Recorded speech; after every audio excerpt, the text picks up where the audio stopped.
The views, comments, and opinions of the following program do not necessarily reflect those of Morris Media Studios, MorrisMediaLive.com, or its affiliates. Listener discretion is advised.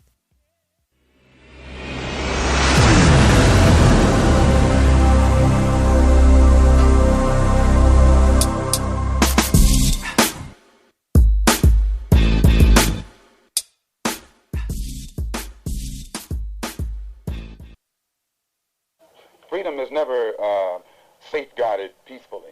Anyone who is depriving you of freedom isn't deserving of a peaceful approach by the ones who are being deprived of their freedom. And when black people in this country come out from under the mental straitjacket that the Negro clergymen have placed them in, and begin to see that the only way you can get freedom is to get it the same way the white man in this country got it from England, or he says he got it from England. He was willing to pay the price for freedom. When you're willing to pay the price for freedom, then you'll get it. But the Negro in this country has never been willing to pay the price for his freedom. All of the price that we have been paying in the past has been freedom for the white man. We fought abroad so that the white man in America could be free today to sick police dogs on us, to beat our people in the heads with police clubs, and to turn water hose on little women and children and babies simply because they want to walk down the street like decent human beings. That's now the only way you can have peace is to eliminate those injustices, and the American white man is not going to eliminate them. He's going to talk that pretty talk, but he'll still continue to practice those inhuman... It's time to make a change, y'all. Welcome to Melanated Politics. Let's pull the scab off. America is in trouble, and who amongst our congregation will be on the right side of history? Thanks for tuning in, y'all. I'm Mr. Clark, Eric Clark. Hanging like a bat with me today is comedian Al Toomer. What's up, baby? How you doing? Absolutely fantastic. Good to be back up here, man. Absolutely. You've done a fabulous job. Thank you, young man. Still doing it. And also, hanging like a bat with me today is hip-hop and R&B producer Eddie Piper. Yes. Good morning. Top of the morning, folks. Good morning to you, Mr. Al. Yeah. Now, how's everything been going? How's everything been going with you, young man? All is well? Oh, yes. On your side of town? It's going pretty good, man. It'll be a new year next year. I hope I make it there. I'm trying to creep up out of 2019.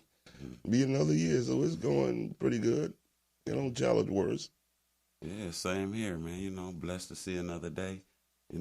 They say I look, I'm real young for my age, but I'll be 51 tomorrow, so I'm truly blessed to see these many years, man. Most people don't get to see my age, Yeah, well, I got 9 more days to make 51. So you're 1968? 68, oh, boy. 68? 68, man. Yeah. 68, baby.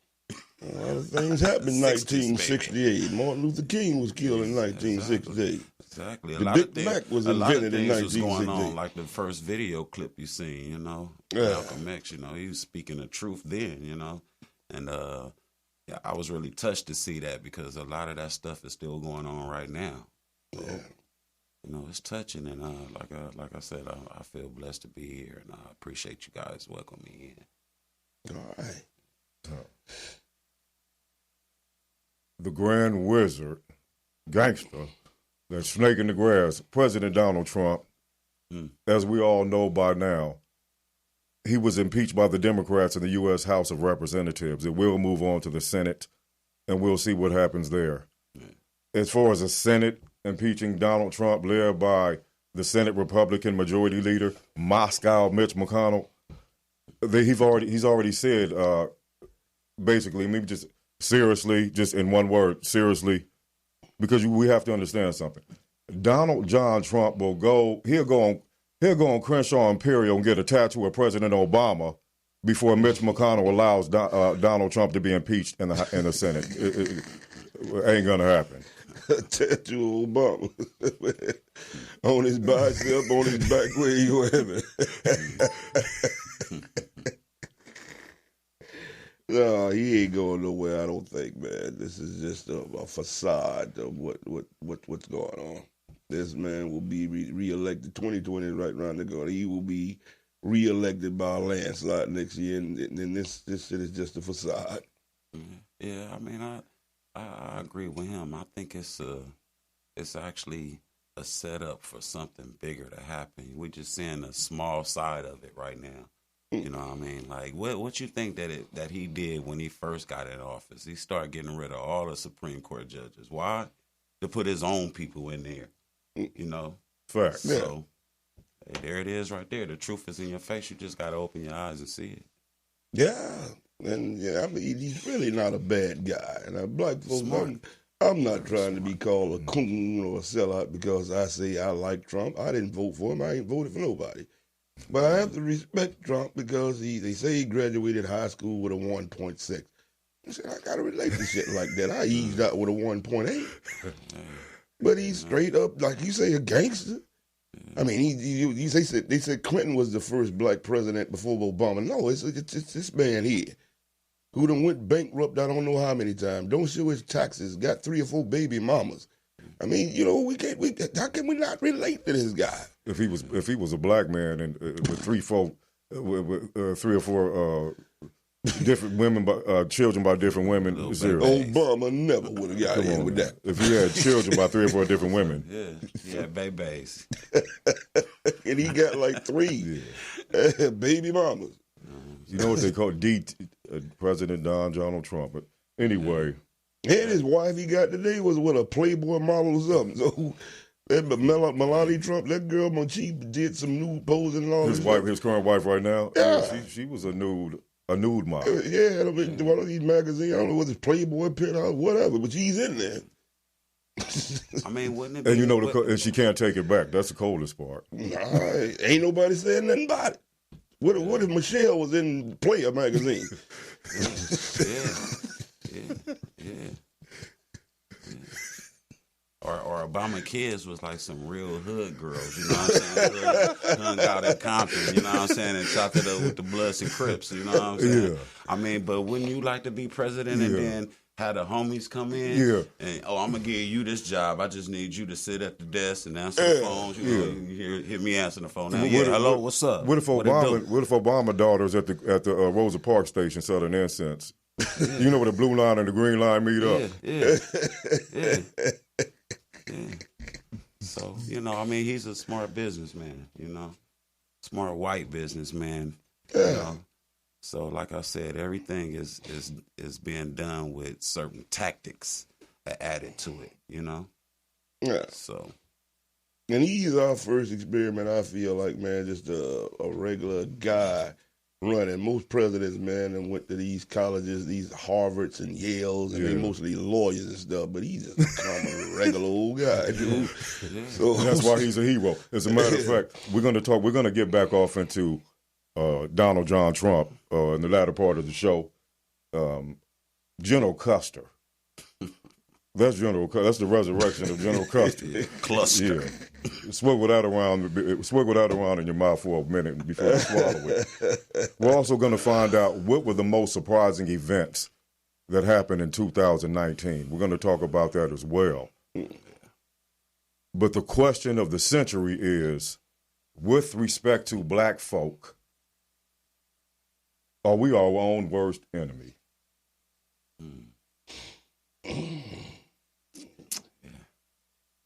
Yeah, are we dealing with that now?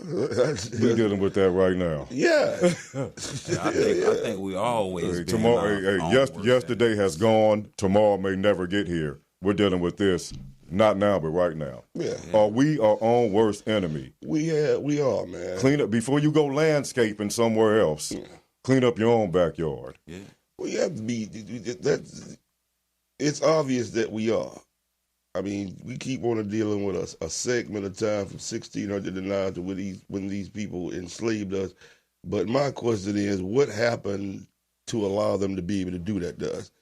We created these people. We educated these people. And for them to get us in this type of quagmire, how did that happen if we wouldn't slip in somewhere? They say we are a race of people cursed by our own petty differences. And obviously that shit was going on before they were able to even do this. So, yes, we definitely our own worst enemy. Yeah, I think so. I mean, you know, like we were saying at the beginning of the show, you know, it goes back in history on that. You know, it always been hard for the black people. You know what I mean? We had a problem with housing and drug issues, you know, back then.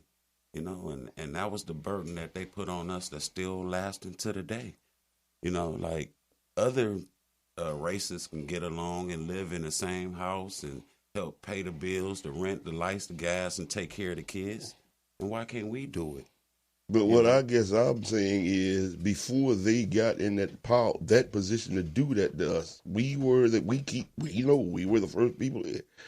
What did we do to allow them to even be able to conquer us like this? Facts. Yeah. That's where we need to go to, not to what they did.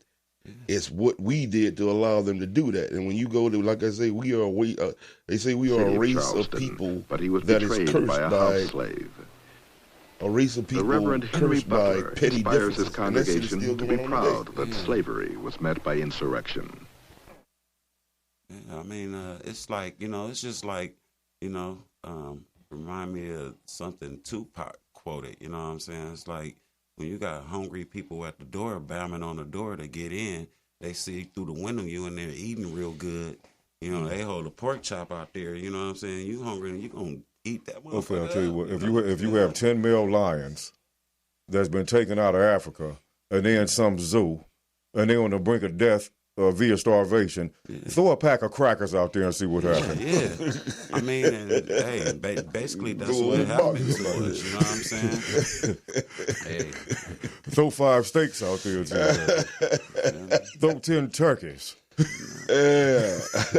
but I mean, you know, we still got black people, you know, today that still, you know, care for each other with that old fashioned genuine love, you know. Mm-hmm. But you know, other than that, you know, just them having to acquire that stigmatization about us being our own worst enemies, you know.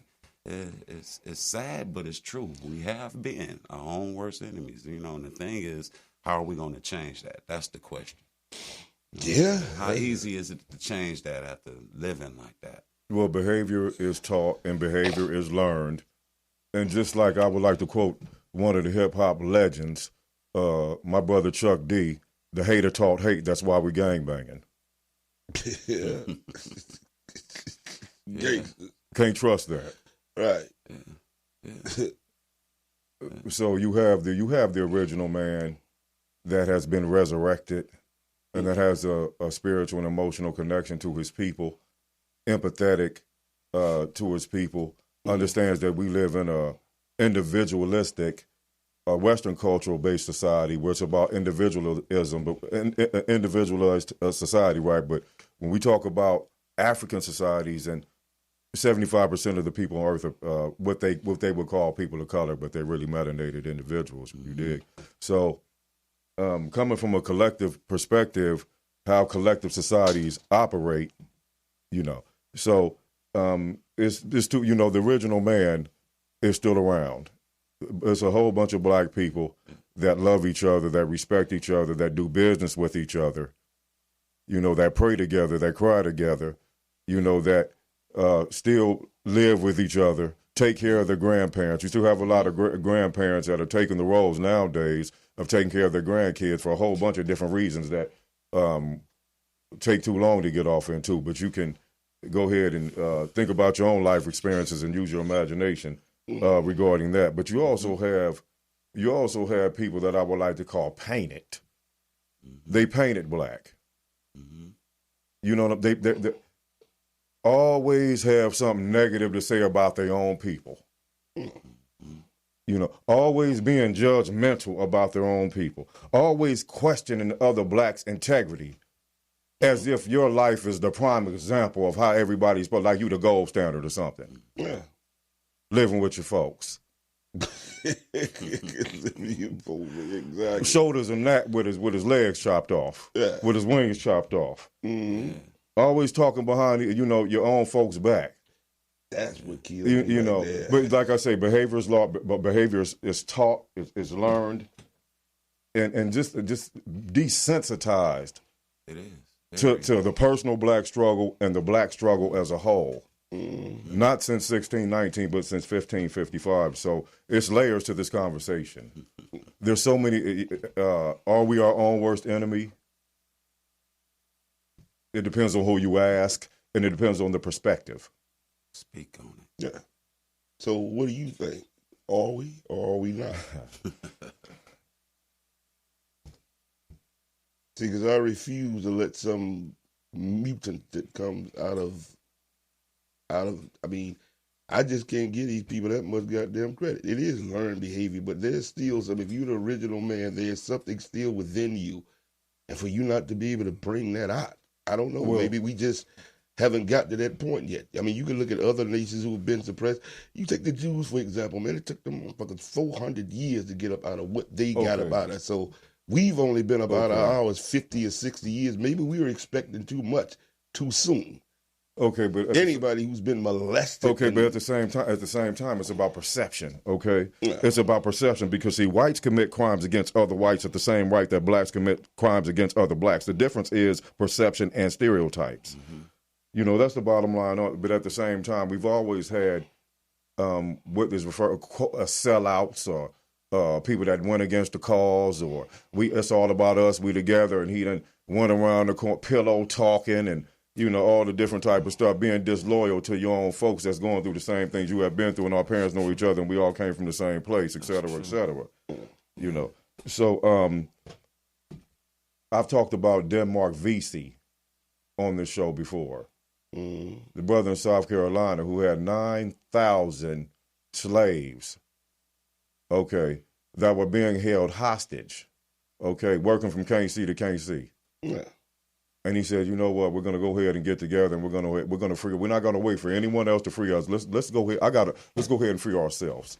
And there was a house boy, a house Negro that got the word. That's why you can't ignore the facts. Because if you forget about history, we stop talking about it anymore. We'll never stop talking about Trayvon Martin or Sandra Bland or Eric Gardner. And all these other brothers and sisters. It doesn't matter if it's not on the news anymore. It doesn't matter if it's been getting hits recently. So we'll never stop talking about that. So anyway, there was it's a brother who just passion at its highest form that was talking about Denmark Vesey in South Carolina. Let's check out the clip. But he was betrayed by a house slave. The Reverend Henry Butler inspires his congregation to be proud that slavery was met by insurrection.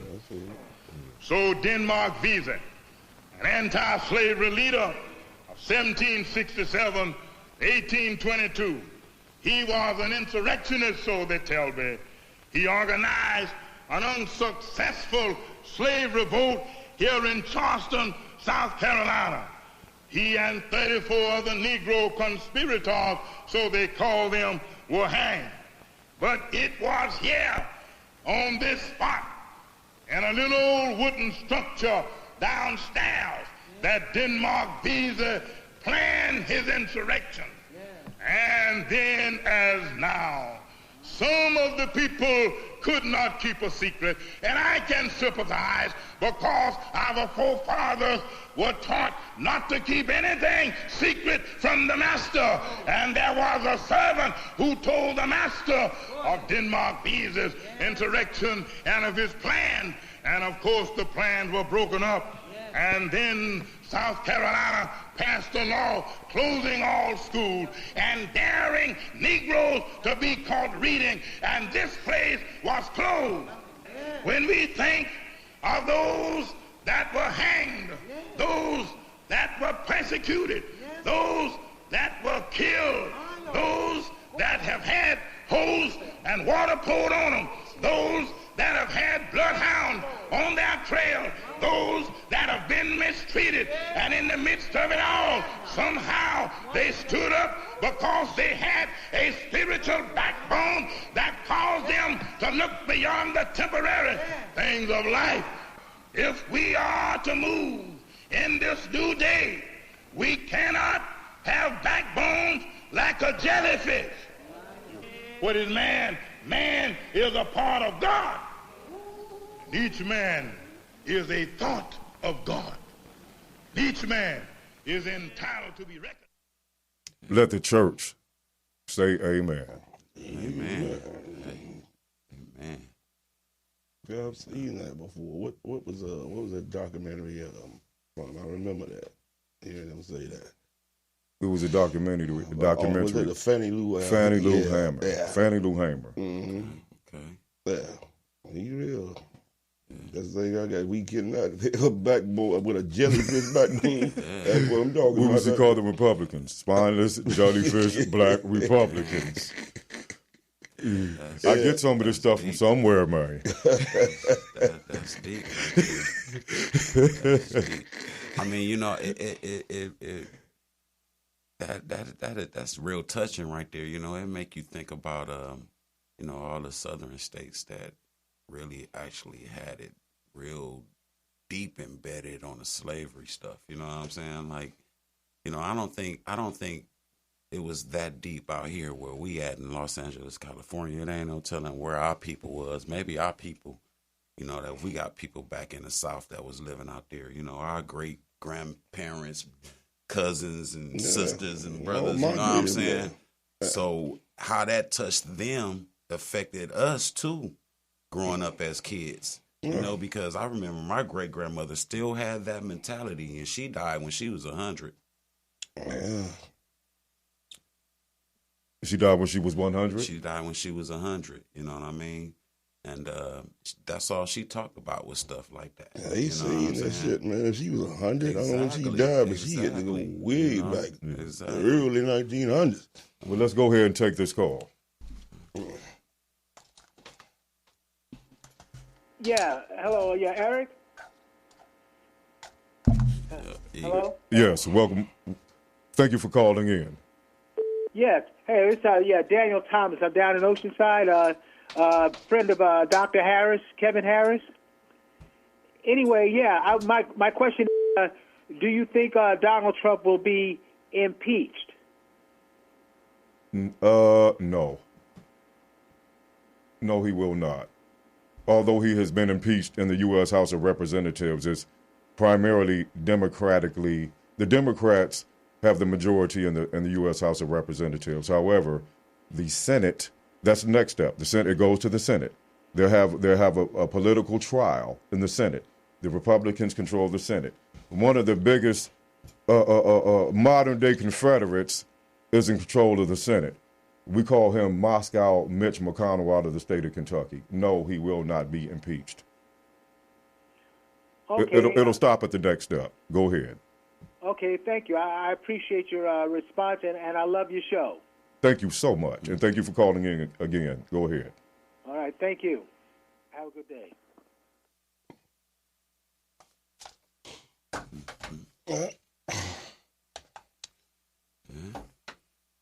Good answer. We talked about, are we our own worst enemy? And I talked about perception and stereotypes, right? Mm-hmm. Now, when Timothy McVeigh blew up the federal building in Oklahoma City, did they call that white-on-white crime? Okay. When 26-year-old white male Adam Lanza shot and killed 26 and 7-year-olds, white elementary school kids at Sandy Hook Elementary, why wasn't that called white-on-white crime? Those was young, precious white kids. 64-year-old Stephen Paddock, another white male, the Las Vegas shooter, shot 1,100 rounds at other white folk at the Harvest Music Festival, killed 58 people and wounding 413. Did you turn on the news when you saw? Did they ever mention white-on-white crime? Never. I didn't hear nothing like that. Perception and stereotypes. Behavior is taught, it's learned. Are we our own worst enemy? That is according to your perception. We always beg the question, could we ever? I have a question for both of you, and it's just, could we ever do to each other what has been done to us? As you ponder on that, I have some stats from the Southern Poverty Law Center, okay? But first, the Southern Poverty Law Center, one of their what they stand for, the Southern Poverty Law Center is dedicated to fighting hate and bigotry and seeking justice for the most vulnerable members of society using litigation, education, and other forms of advocacy. Now, the Southern Poverty Law Center has reported that there are 892 hate groups operating in the United States of America. The list was compiled using hate groups, publications, websites, citizen law enforcement reports, field sources, and news reports. We're talking about the Ku Klux Klan, okay? There's 130 total different number of Ku Klux Klan groups in the United States, not now, but right now. Neo-Nazi movement, the Neo-Confederates, the racist skinheads, the anti-government militias, the Christian identity groups, okay? 1,600 extremist groups operating across the United States, and that is according to the Southern Poverty Law Center. So as we sitting up here cracking jokes and having fun and making a connection, it's people that woke up this morning figuring out how to take you out so they can keep their power. And it's a lot of things that, in Washington, D.C. that's going on politically with the impeachment of Donald Trump, with the Democratic debates. You know, what politician is going to get in there and see if he could unite America and turn America around from a political perspective and from individuals that get out there and vote. We already know that Donald Trump is afraid of Vice President Joe Biden. We know that. Also, one more thing regarding the Southern Poverty Law Center, and I'm not going to name every state, but just according to the Southern Poverty Law Center, in the state of California, there are 82 hate groups. When I say hate group, I've already named the hate groups. Okay, Arkansas, 14, Arizona, 20 hate groups, Colorado, 22, Florida, 75, Georgia, 81, Hawaii has 5 hate groups, okay? Wow. That's deep right there. And you think they just out there chilling, huh? You don't knock it off. New York has 47 hate groups, Ohio, 36, Oklahoma, 9, Oregon, 15, Pennsylvania, 36, Texas, 12. And the list goes on and on and on and on and on. So what do you suggest we do? I think that actually means that any one of us can come up missing real fast in any one of those places. Well, the information is just being conveyed. Yeah. The information is just being put out there. Yeah. Yeah. A lot of us think that voting will change the system because you understand we live in a system that's based on laws. Oh, you know, we've had the debate about should people vote or should they not vote, et cetera, et cetera. But the thing about it is this country is based on laws. You have to be a certain age to know how to drive, to have a driver's permit or driver's license. That's true. Okay, the Democrats in California is the reason why they have weed shops. Yeah. So if people didn't vote these people in office, we probably a lot of people wouldn't even be doing podcasts. They'd be sitting them in jail somewhere for smoking weed. Yeah. So that's a bigger conversation that's later on in the game. So those are just some stats and some pertinent information from the Southern Poverty Law Center, and I think it was very important that we go ahead and share that with the audience today. And plus, I wanted to see how y'all felt about all that stuff. I'm just saying, y'all. Like I said, what do we do? I'll go back to what you were saying earlier. Let me get this in with him. Like you said, most of our people migrated from the South. Your grandmama was 100. Yeah. That we stopped. We used to migrate to the North. Yeah. And all this shit. Yeah. We need to get to the point, man. In Africa, Ghana, a lot of countries over there have opened the doors up. It's going to be very hard for us to do anything in this country until we go outside first and come back in. That's the way I feel. Yeah, you got to migrate out of this motherfucker, man. True. That's true. Because it's like somebody coming in your house trying to change something. Yeah, that's true. So we can sit around here and talk about this shit for the next 200 years, but as long as you in these motherfuckers' house, you better get comfortable or start saving your money or something. Thank you for calling in. Thank you for calling in. Go ahead, please. Welcome to Melanated Politics. Hey, this is Norman Alexander from out in Ridgecrest, California, but I'm calling from Ohio. Hey, Norman. Hey, nice seeing you. Nice subject today. The thing that I think is our biggest issue, Dr. Rashid, he has a saying. He says, what I will do for myself depends on what I think of myself. And what I think of myself depends on what I know of myself. And what I know of myself depends on what I have been told.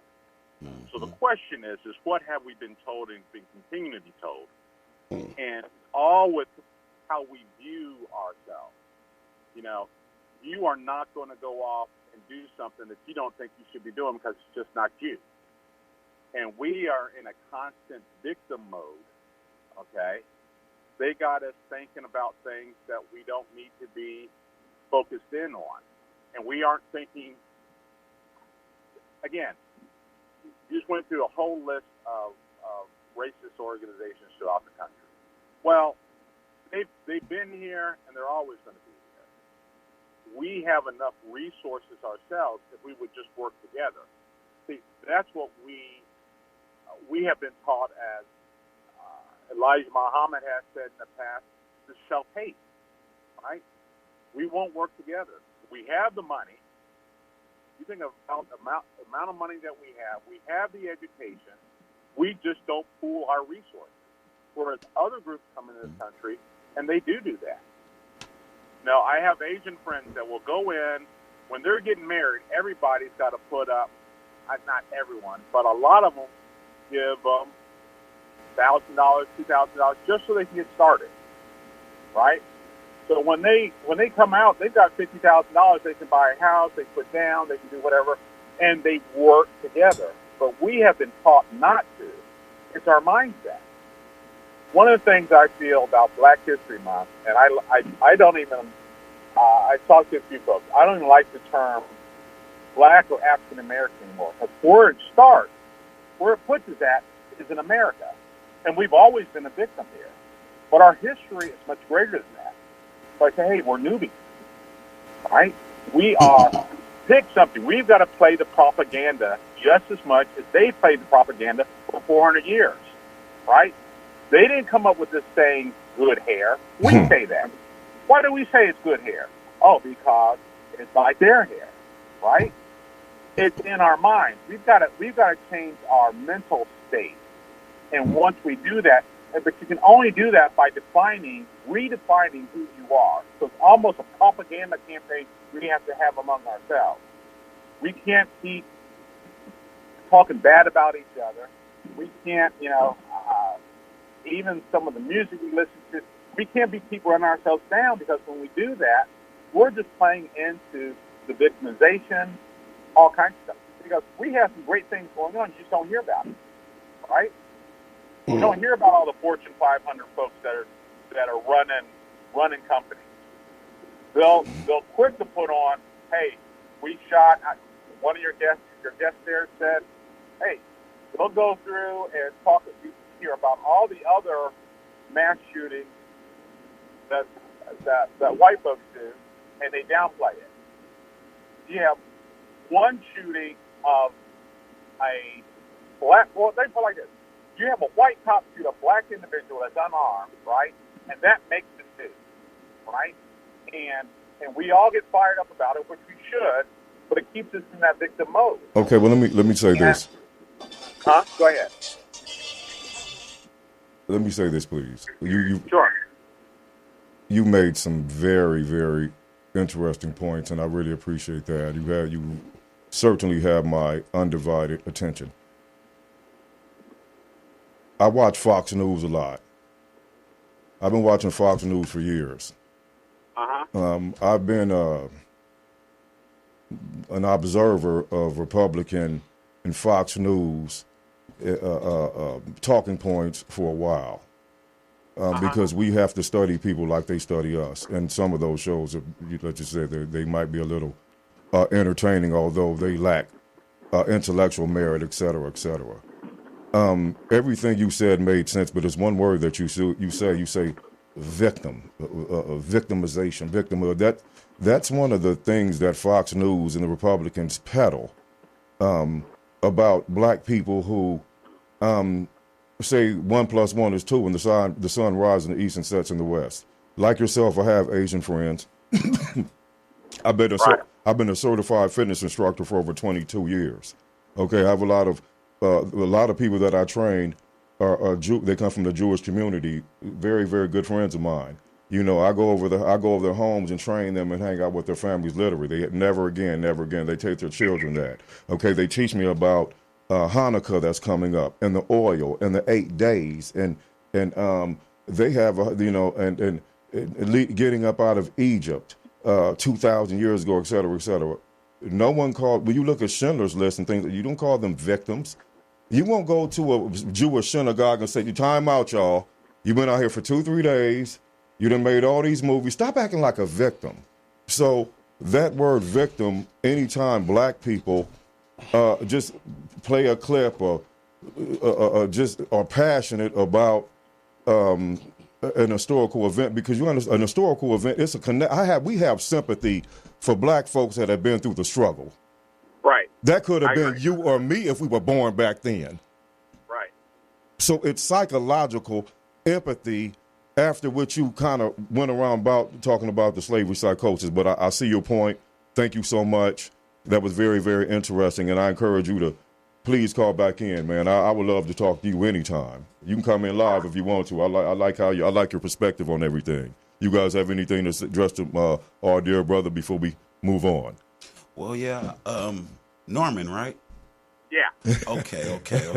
I tend to like to remember people's names when they speak, and you know what I'm saying, very positive. Like, the thing is with us black folks is, if we can get back to the initial struggle and knowing how to struggle. Like, I remember times when, our peoples, I was just talking to Mr. Rucker right here about my great-grandmother. And back then, people of our color, we used to leave property and stuff like that, on to, the next generation and the next generation. So, but it's always been about material.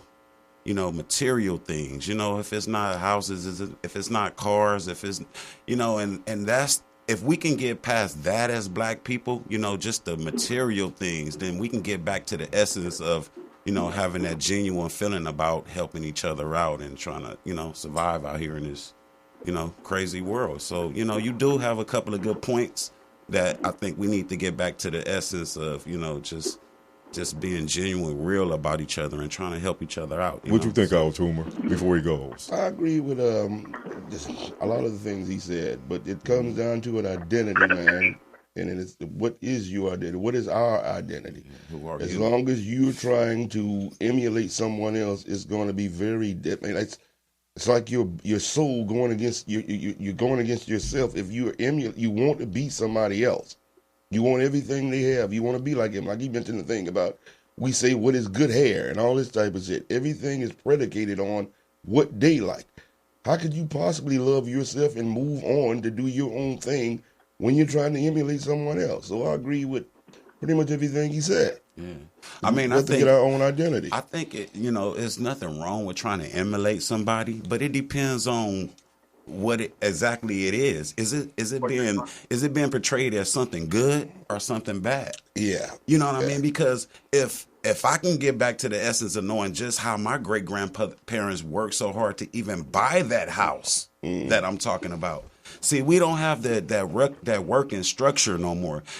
I'm starting to try to break the chain now. I have a 15-year-old, and everything that I learned have to be rearranged for him because it's different now. Right. You know what I'm saying? Can I just make one more comment real quick? Go ahead.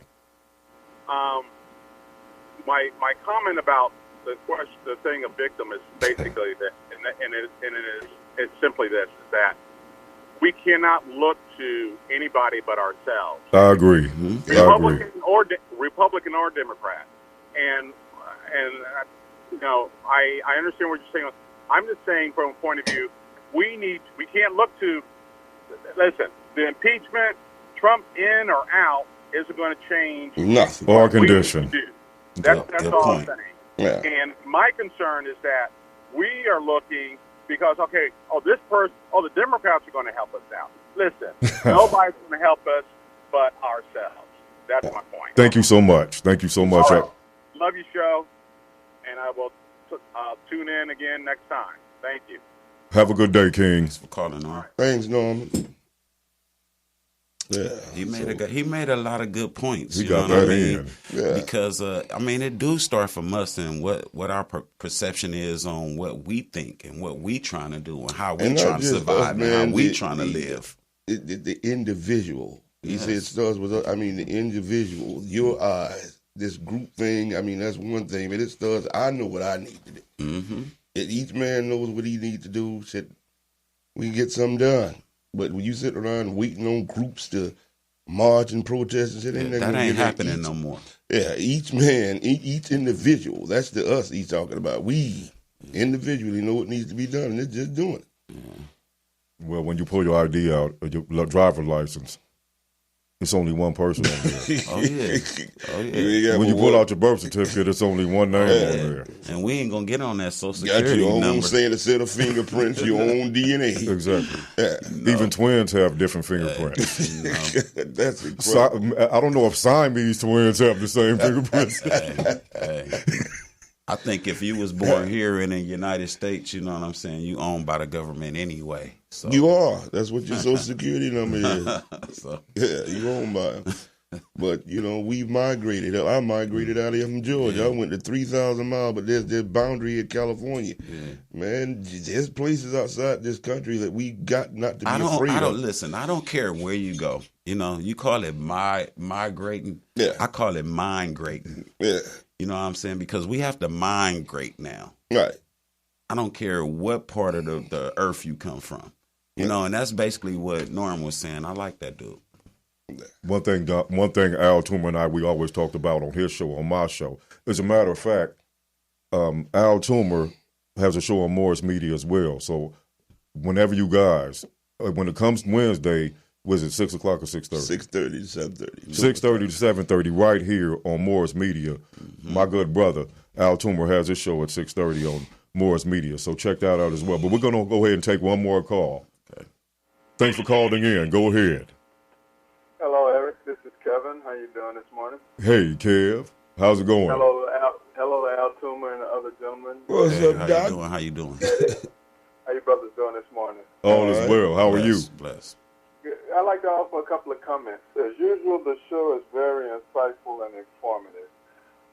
In a nutshell, Toomer, what really caused the beginning was the weapon thing that white folks acquired when black people were loving and tribal.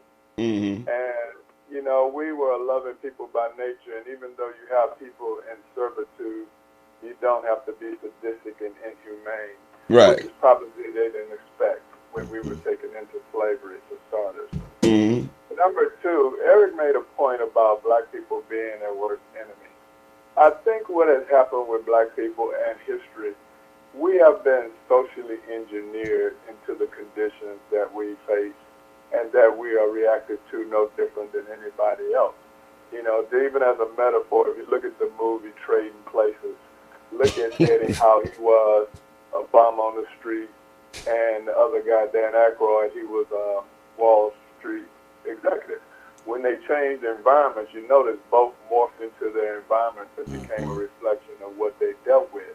And I think by human nature, that's just a survival mechanism and a part of human behavior. But in terms of us, Eric always describes politics as warfare without bloodshed. Well, let me talk about what has happened to us with people what I call mentalism. And a mentalist is someone who can shape the perception and emotions of others based on their idea that they have a superior mind, and they can go about it in a covert way without other people understanding what's being done to them. And I think the one thing with that said is whites in America historically have always been able to shape the self-perception of black people. And they have given us overt and covert ways to view ourselves in a lowered perception type of way. Even if you look at terms such as blackball, blacklist, I never use hue to describe anything as bad. I've had kids in Bible school with ankle bracelets on and wrist bracelets with black beads and white beads that represent sin and no sin. So it shows you how early that type of reinforcement starts with people. But a mentalist Materialist is one who can shape the self-perception of others. And Mr. Eddie talked about materialism. Well, if you look at it, go back and just look at this in perspective. You ever notice why black people like Cadillacs? Well, historically, Cadillacs were kind of advertised as a thing for upscale whites. And I heard that we're even denied to blacks for purchasing. So when people are denied something psychologically, you tend to overcompensate when you have the ability to acquire it. Absolutely. I mean, how many of us have all had things that we never had in our childhood? I know I wanted a motorcycle when I was a kid. My mother thought I was crazy and was going to hurt myself. I never got one. So when I grew up, I bought 4 motorcycles before I bought a new car. That was just human reaction. But with materialism, Eddie made a good point because materialistic stuff was always tied to self-adequacy. When other countries advertised on the basis of durability, America advertised on something making you complete and whole. Think about keeping up with the Joneses. Yeah. So if you look at stuff like materialism, acquisition that we never had, you look at good hair, you look at things, those are things that was used mentally as psychological warfare on people to shape our self-perception and make us react that way. And for the fact that we do that don't mean that we're bad people. We just don't understand the process and the normal human reaction to that. Well, so it alleviate those type of reactions and rectify those behaviors. Well, as always, Dr. Kevin Harris, I do sincerely appreciate your call. You know, and thank you for the lyrics. Thank you for the nouns and the verbs. Yes. Okay, that's most definitely appreciated. Before I let you go, Kev, Doc, personally, I do not believe that we are our own worst enemy. I just put the information out there, let it marinate, and see what happens after that. Because the whole thing is to start and continue the discussion and come up with solutions. We're solution people. It's all about the solution. You know, so. Yeah, and you made a point, and before I close out, Eric, the cognitive dissonance of how things are portrayed with us as it's portrayed with others. You made mass shooting as an example. I'll give you crack versus opioid abuse. Go ahead. One was a crime, the other was an illness. But those are two of the very same things, people using drugs and having problems with them. So it's that type of mental shaping, mentalism, psychological warfare that we have to become aware of and understand, A, what people are trying to accomplish with you mentally in terms of shaping your perception, and B, taking distinct actions to circumvent those kind of outcomes. Never let them have moral victories in that regard, and the behavior will follow. Kev, thank you for calling in. All right, thank you, gentlemen, and keep up the good work and fight the good fight. Have a good weekend, brother. All right, Doc. All right, take care, brothers. Bye. Yeah. I agree. You know, I mean, hey, it's back to us again. I mean, I think we need to, you know, finally really break the chain that's been around our neck with that perception. Or are we our worst enemies? Break the generational cycle. Yes, I mean, where does it break? With me personally, with I us, still have it, but I'm trying to break it with my son now. What you because think, I want to be able to teach him how not to worry about material things, but yet material things are still, you know, you like I said before the show started, you know, we have to teach them how you have to work hard to try to buy a house, or if you want that Cadillac, how hard you have to work for that. You know, I mean, because the material things are dangled in your face. And like he said, you like that. You want that, you know. So it's not about hating the next man that have it, but asking them, hey, how did you get that? And then we work together. You know what I mean? What you think, Toomer? I'm going to go back to what I said earlier. He said mine great. I'm going to say mine great. Get the fuck out of this country and come back when you got your shit together. Yeah. I mean, if you're in a house full of crackheads, man, or anything, I mean, if you around 9 broke motherfuckers, you're going to be the 10th one. I think you have to get away from this shit and then come back. But to stay here and to continue, you can teach your child anything you want, but he still has to go out around the world, and his parents are teaching him the type of shit that you're teaching them. You're just infested with the bullshit. You'd almost have to keep them in your pocket so they don't learn anything from anybody else. So I mean, but it's still back to the morals, you know, like even if you do go somewhere else, you know, the type of mentality that you have, how are you going to make that work if you anywhere else? You know what I mean? You have to still know how to find employment, get housing, you know, right? Man, I intend to try Ghana in 2021. I'm going to go find out. I understand a lot of these African countries have opened their doors up for us to come back to do pretty much what we want. And, of course, you got to have some skills. You got to be able to get along. But I'm going to go find out. See, because the shit these people got us in, they migrated over here. That was they did. Yeah. You're right. You absolutely. That's a hell of a. That's true. That was one of the biggest things about the Garveyites and the Marcus Garvey movement. Yeah. Have the boats, have the land in Africa. Have the people. I mean, that's just like I said, man, like 15 minutes ago. I like I said, I'm a 60s baby. I remember growing up, right, on the bottoms of the east side, all the way to Compton. And I remember seeing a lot of black people that own their property. We used to own all the liquor, right? We used to own a whole bunch of stuff. You don't see that too much no more. And I'm just trying to get to the essence of that. Yeah. You know, because like he said, like the doctor said, you know, the drug epidemic and you know, this and that going on, and that's why we can't get on focus. Right. You know what I mean? See, that's the same gentrification that's going on right now. That shit is happening right here down Crenshaw. Yeah. It's happening over there in Inglewood with that stadium. Even when buy something, these people can still come back years later and take some of your parents bought and fuck it and take it from you. That's true. Can't have that. We can't defend ourselves. We got to be able to defend ourselves. That's true. That's true. So kids, the best thing you can do is my advice is to make sure you got a good education. Go to college. You know what I'm saying? Get them degrees. Because other than that, living out here, the property is up too high. You got to have 400,000 or 500,000 now. Be ready to move around. Education. So I'm with him. Let's go. Yeah. And learn how to. When you talk about education, learn how to speak every possible language that you possibly can. That's true. You need to be able to communicate wherever you go. If you can do that, you can get by. But here we are talking about what these people doing it for the most. I'm that ignorant. I can't speak nothing but English. Yeah. So you got to be able to communicate with people wherever you go. That's true. Wherever you go. Wherever you go. And know how to count your money. For real. And save your money. Most importantly, folks. One of the things that Al Toomer and I could hardly ever stop saying. Like I said, whether it's his show or Melanated Politics, regarding it's not about Donald Trump because you cannot perform without an audience, correct or incorrect? Correct. You're correct about that. If black folk could be 0.01% as loyal to each other as Donald Trump supporters, including the evangelicals, are to Donald Trump, yeah.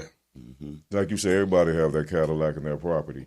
Now, we always like to do around this time. We like to show some Donald Trump supporters because that's very important. Donald Trump is a movement. Donald Trump is General Custer. Okay, Donald Trump is Cyrus off of the Warriors to these people. He's Pony Boy off the outside. Was that the Outsiders? Come on, Donald Trump he's a second coming. He's the white Malcolm X. Yeah, exactly. I think he's the first. It's a movement. I think he's the first president that came in office. You know, they basically all puppets. You know, but I think he's the first puppet that didn't move when they moved them strings. So let's go. You know what I mean? Yeah. Because we was talking about that earlier. So let's go ahead. Let's go ahead and show the Donald Trump, President Donald John Trump. Let's show his supporters. He's not going to be removed. He's not going to be removed. He's not going to be removed. Do you feel confident in that? Not by me. My 357 Magnum is comfortable with that. End of story. And they remove him in the Senate? Mm-hmm. I think it'll cause physical violence in this country that we haven't seen since the first Civil War. I think it'll become the second Civil War. I would think that there would be a strong movement. It would be very negative. Possible violence. Not that I'm condoning violence. There'll be a lot of mad Americans, possibly 70, 80 million Americans on the loose, not very happy. What we're seeing is a divided country. You know, both sides are dug in. No one's budging. We have families tore apart. It's including my family. My daughters are liberal. I'm conservative. Now that this whole thing has been going on, we just had a problem at Thanksgiving. Very unfortunate. I wish it never would have happened. This whole mess we're in. Did he do something wrong? It doesn't appear to me that he did. But I think it's going to be very hard for people to change anyone's mind. If you're a Trump supporter, I'll speak for myself. As a Trump supporter, I believe him. And I don't believe that he's dumb enough to say something in front of all those people that would actually get him in trouble. I don't think he's going to get impeached. I really don't agree with it. He's like the best president. It's not going to work. Where is that medical shop? Man, y'all want to go half? For real, man, that's crazy. Hey, you know what? Hey, that's how them white folks feel out there though in Texas. You know. Midwest, for real. He ain't never said nothing. You know, seeing is believing. You heard what she said. Wouldn't say nothing stupid. What? Where is that medical shop? You better go back and look at all that Twitter stuff he been saying. Like I said, man, he's the first president that I known that do what the fuck he want, when he want, say what he want, how he want. You know what I mean? And he, like I said, he's a puppet, but he don't move when they move them strings. Yeah. So, Toomer, what surprised you the most? What big event surprised you the most in 2019? Event or events? There's been a lot of them, but I'd have to say this kid that I knew since he was 14 getting shot in front of his own building back in March. Was it March? Nipsey getting blown away. That was a shock, a surprise, and it really fucked me around as much as everybody else in the world. That caught me by surprise, and it was totally unnecessary. And I know who they say did it, but, you know, I can't help but believe that there was something else behind that even led to whoever they say did that doing that. I see what they doing in that goddamn neighborhood. I live in that neighborhood. And I believe that had something to do with it, but it did catch me by surprise. Nipsey getting shot in front of his own building. Rest in peace, Nipsey also. Lady Paper. What happened in 2000? We're at the end of the year, my brothers. What happened in 2019? What event or events happened that was like, wow? I think that I haven't did the statistics on it, but I think if you go back and look at all the hit and run drivers that we've been having, like just the year 2019 has been ridiculous. Like it make you afraid to let your kids go outside and play in the street now without somebody doing 1,000 miles an hour down the street because everybody onto these race cars now and going fast, man. So I think that's the biggest thing that I seen happen in 2019, man. All these hit and run drivers and ain't nobody getting caught, just people dying. Yeah, I could agree with that. I mean, these kids are crazy driving down the street, man. When you see them just burning rubber, doing donuts in the street, and shit, like, where the police when you out call them? But where are y'all when this kind of shit is going on? Doing dumb stuff. Man. Everybody want to be race car drivers now on public streets. That's what I'm saying, and I know a lot of people. A lot of them don't even know how to drive. Exactly. Right. Out there acting a fool. But you just doing stuff. I mean, my property got wrecked a couple of months ago. Fools got them in a residential area where it's 35 miles per hour when you're doing 100 miles. Get out on the freeway and do that. You got to understand, man, it could be kids crossing streets. It could be old people crossing streets. If you might not kill yourself, but you fuck around and kill a kid or an old person doing that and you go into jail, man, your own mama can't even pardon you for that. So if you out there pushing up and down L.A. like that, man, if you don't value your own life, value someone else's. Yeah. Slow it down. Go to prison and get raped by doing some shit like some dumb shit. And you just kill somebody driving down the street. They say it don't affect you until it's somebody you know. So just think about that. You know what I'm saying? Yeah. Just think about that. Be somebody you know. Yeah, so it would be nice if you run up on the semi and decapitate your goddamn self, but don't hurt nobody else. Yeah. Any shout outs, any last words before we move on to the year of our Lord 2020 with the new year coming up? Any last words, any last shout outs, my brothers? Yeah, I like to just say, just everybody stay focused, on what you trying to do, to better your life, We have no control over what's going on up in the White House, and everything else is black balling, Black Friday, Black Monday. Yeah, let's keep it black, folks. Yeah. Let's keep it black in a positive way. I'll just say Happy Kwanzaa to those who believe in that, and Merry Christmas to those who believe in that. But if you got any sense, buy your Christmas gifts a day after goddamn Christmas. They're much cheaper than it make no difference. You giving nobody stuff on December 25th. Just get it when it's cheaper, and do it that way. I really don't celebrate this shit, but for those who do, Merry Christmas and Happy Kwanzaa is what I say, since we 3 days out from that. Mm-hmm. And tell your kids Santa Claus ain't bought them shit. I bought it. For real. Fooling your kids with Santa Claus. Mm-hmm.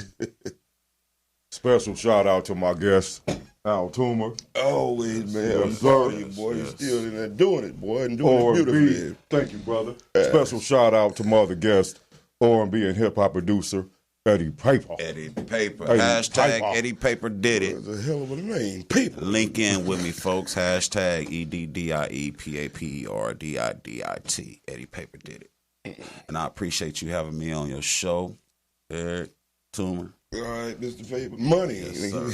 Yes, sir. Oh, man. So it was great. And I am. Thank you for tuning in, ladies and gentlemen. And I am Mr. Clark. Eric Clark, straight out of Compton. Thank you so much for tuning in to Melanated Politics. Stay posted on our new shows that will be coming in the year of our Lord, 2020. Peace. We're out.